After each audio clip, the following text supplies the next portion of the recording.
Hello，大家好，欢迎大家来到我的频道。那么隔了这么久呢，我的《冰与火之歌》原著系列的朗读终于可以继续开始了。今天给大家朗读的是《权力的游戏》，就是这个冰与火系列的第一本书的第一篇 Bran。Okay, let's go. Bran. The morning had dawned clear and cold, with a crispness that hinted at the end of summer. They set forth at daybreak to see a man beheaded, 20 in all, and Bran rode among them, nervous with excitement. This was the first time he had been deemed old enough to go with his lord father and his brothers to see the king's justice done. It was the 9th year of the summer, and the 7th of Bran's life. The king's justice 就是国王的公正，实际上就是砍头。就这里的话是 Bran 跟他的父亲还有他的家人去看一个人被砍头。The man had been taken outside a small holdfast in the hills. Rob thought he was a wildling. His sword swung to man's raider, the king beyond the wall. It made Bran's skin prickle to think of it. He remembered the hearth tales old Nan told them. The wildlings were cruel men, she said, slavers and slayers and thieves. They consorted with giants and ghouls, stole girl children in the dead of night, and drank blood from polished horns. And their women lay with the others in the long night to sire terrible half-human children. But the man they found, bound hand and foot to the holdfast wall, awaiting the king's justice, was old and scrawny, not much taller than Rob. He had lost both ears and a finger to frostbite, and he dressed all in black, the same as a brother of the night's watch, except that his furs were ragged and greasy. The breath of man and horse mingled, steaming, in the cold morning air as his lord father had the men cut down from the wall and dragged before them. Rob and John sat tall and still on their horses, with Bran between them on his pony, trying to seem older than 7, trying to pretend that he'd seen all this before. A faint wind blew through the holdfast gate. Over their heads flapped the banner of the Starks of Winterfell, a great direwolf racing across the ice-white field. 那么这里的话，实际上我们发现电视剧呢跟那个原著里面是有几个不同的设定。比如说那个 Bran 的年龄呢，这个书里面是说他是7，就只有7岁，但其实原著里面我们在第2集电视剧里面的话，在第1季的第2集里面 Jamie Lannister 就是詹姆把那个 Bran 从那个塔上推下去的时候，他最后摔残废了嘛。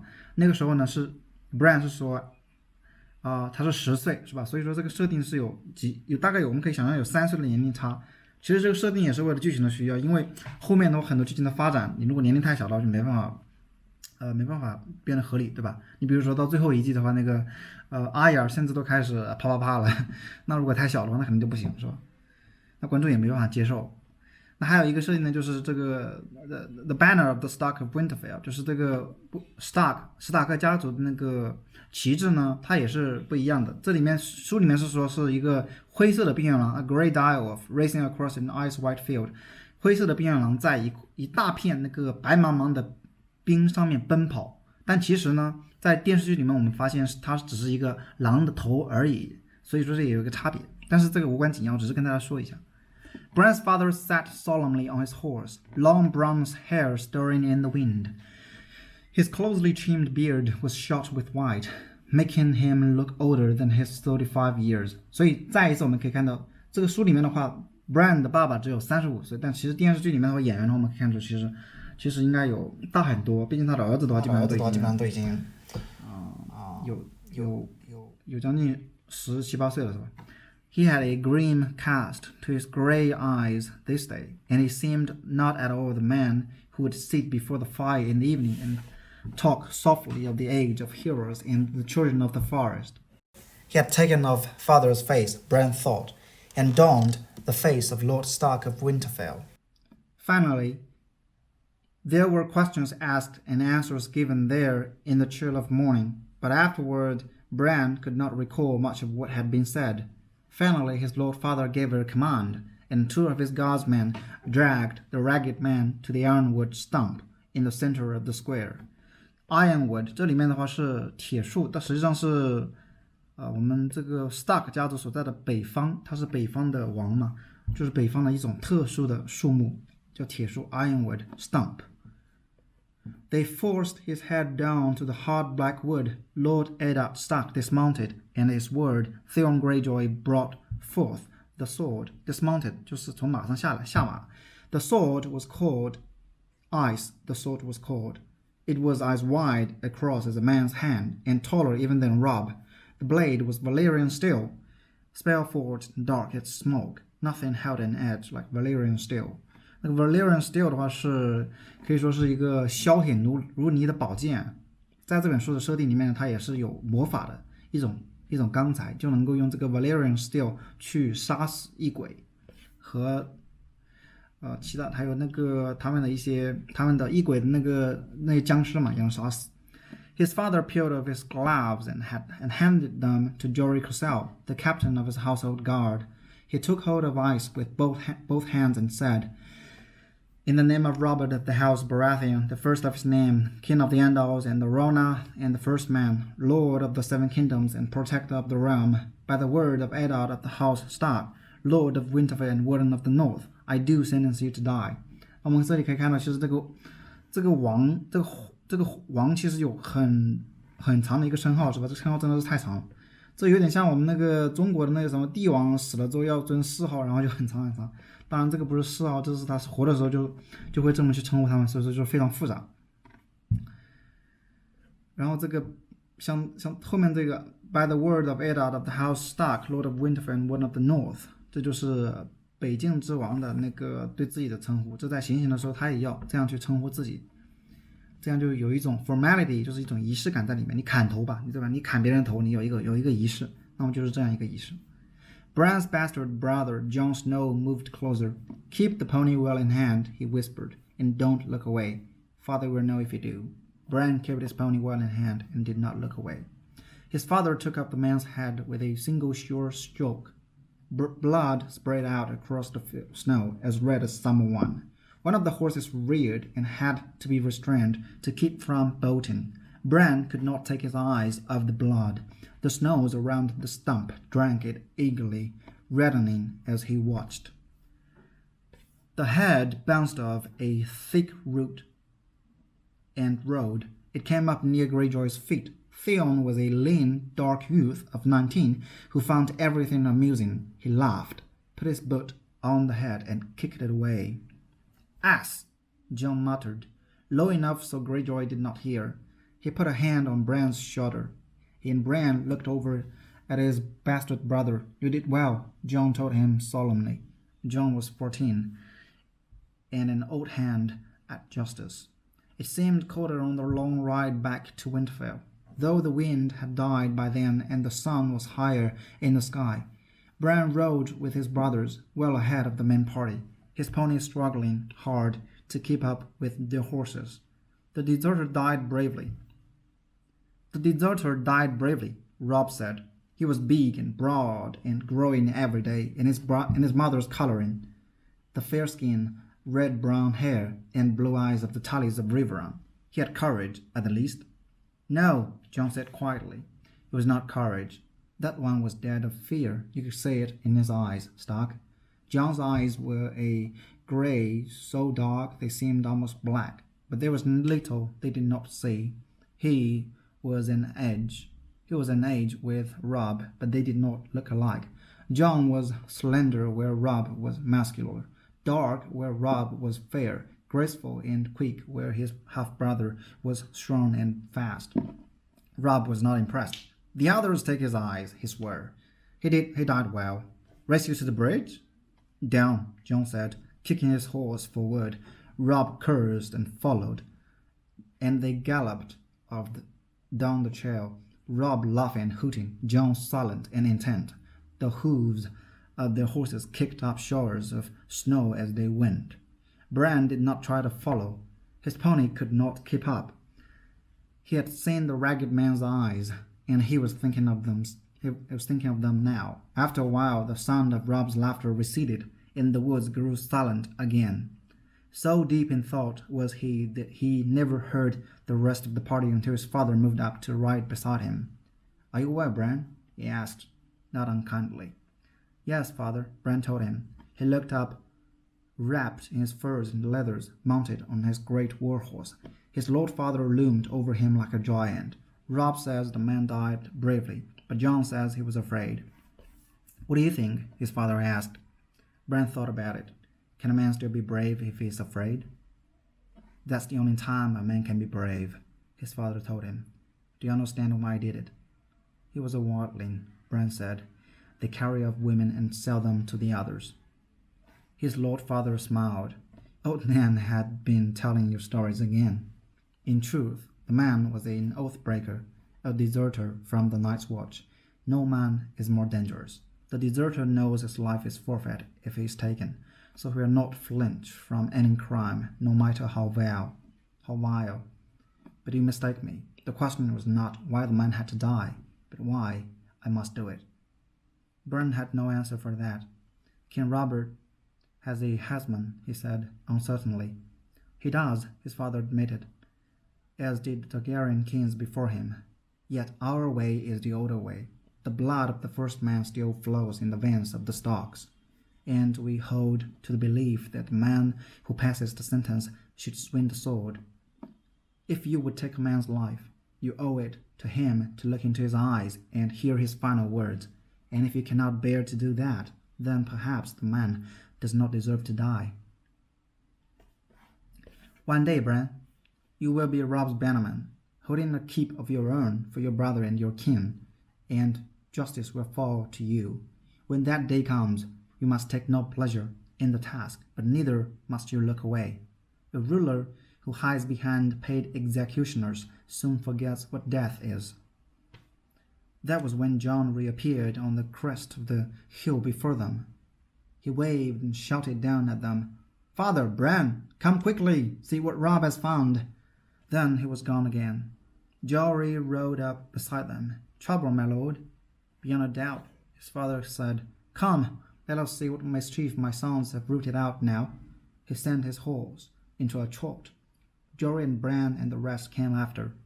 They found Robb on the river bank north of the bridge, with Jon still mounted beside him. The late summer snows had been heavy this moon term. Robb stood knee-deep in white, his hood pulled back so the sun shone in his hair. He was cradling something in his arms, while the boys talked in hushed, excited voices.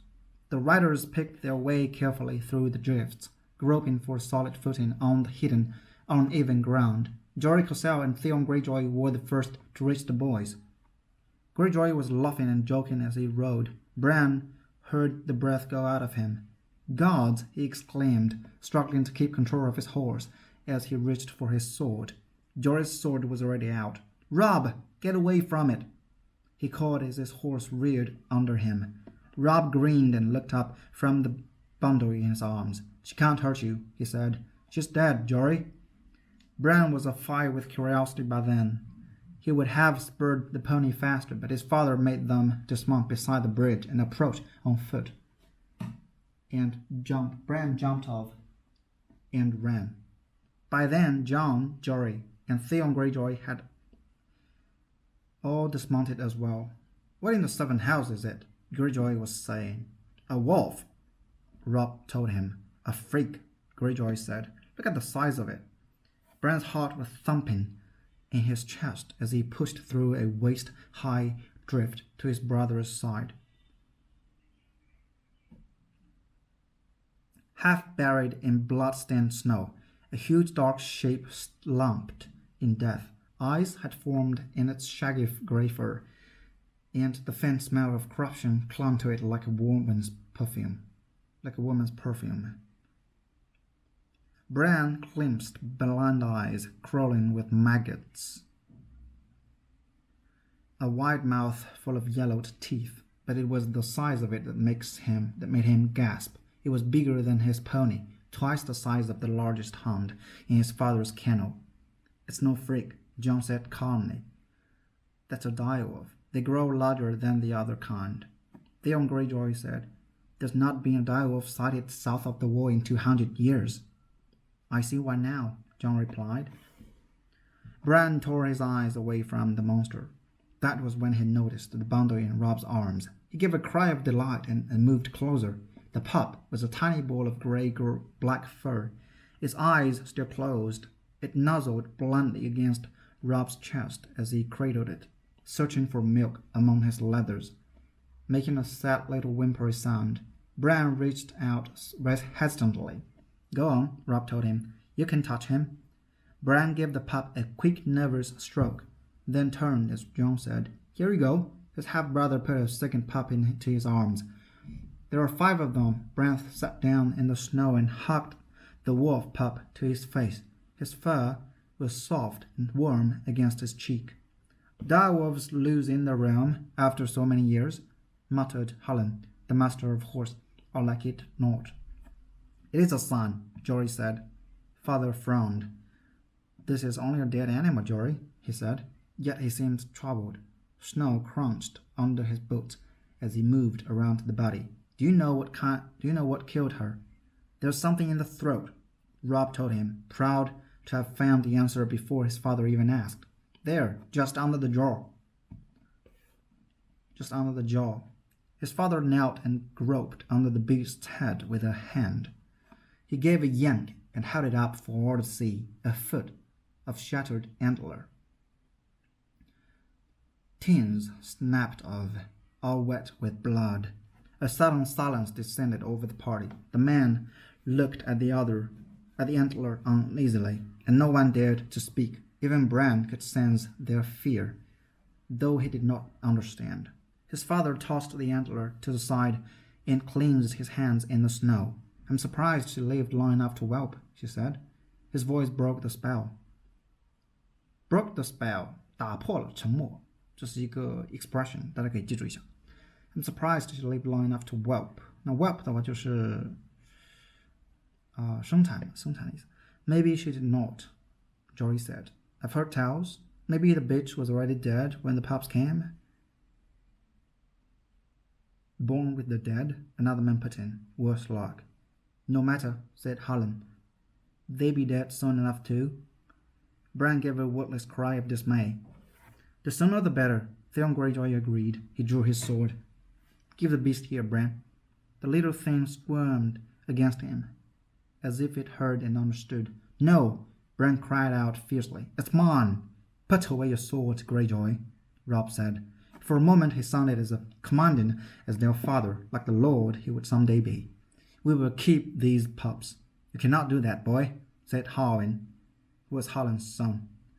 It'd be a mercy to kill them, Hullen said. Bran looked to his lord father for rescue, but got only a frown, a forward brow. Bro? Hullen speaks truth, son. Better a swift death than a hard one from cold and starvation. No, he could feel tears welling in his eyes, and he looked away. He did not want to cry in front of his father. Robb resisted stubbornly. Sir Roderick's red bitch whelped again last week, he said. It was a small litter, only 2 live pups. She'll have milk enough. She'll rip them apart when they try to nurse. Lord Stark, John said. It was strange to hear him call father that, so formal. Bran looked at him with desperate hope. There are 5 pups, he told father. 3 male, 2 female. What of it, John? You have 5 true-born children, John said.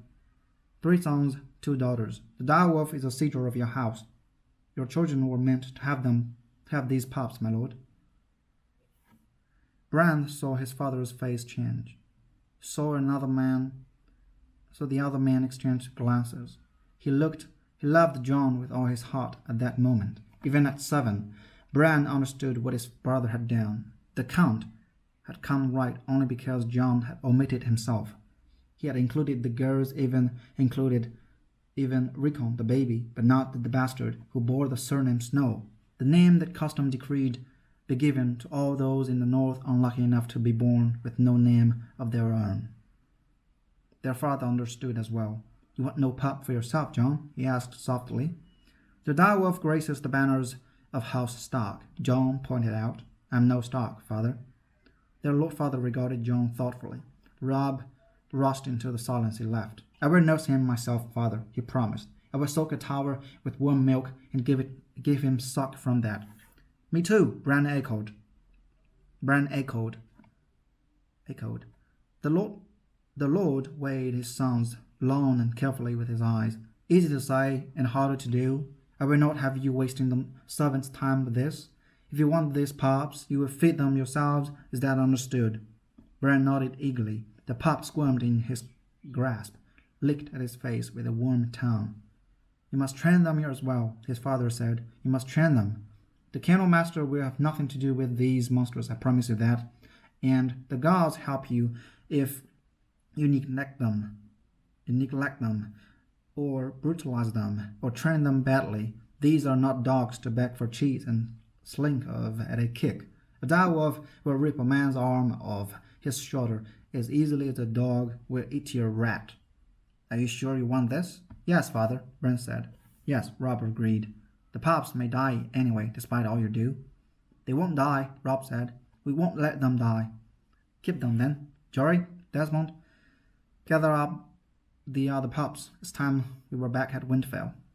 It was not until they were mounted and on their way that Bran allowed himself to taste the sweet air of victory. But then his pup was snuggled inside his leathers, warm against him, safe for the long ride home. Bran was wondering what to name him. Halfway across the bridge, John pulled up suddenly. What is it, John? Their Lord Father asked. Can't you hear it? Bran could hear the wind in the trees, the clatter of their hooves on the ironwood planks, the whimpering of his hungry pup. But John was listening to something else. There, John said. He swung his horse around and galloped back across the bridge. They watched him dismount, where the direwolf lay dead in the snow, watched him kneel. A moment later, he was riding back to them, smiling. He must have crawled away from the others, John said. Or been driven away, their father said, looking at the sixth pup. His fur was white, where the rest of the litter was grey. His eyes were as red as the blood of the ragged man who had died that morning. Bran thought it curious that this pup alone would have opened his eyes while the others were still blind. An albino, Theon Greyjoy said with wry amusement. This one will die even faster than the others. Jon Snow gave his father's word a long, chilling look. I think not, Greyjoy, he said. This one belongs to me.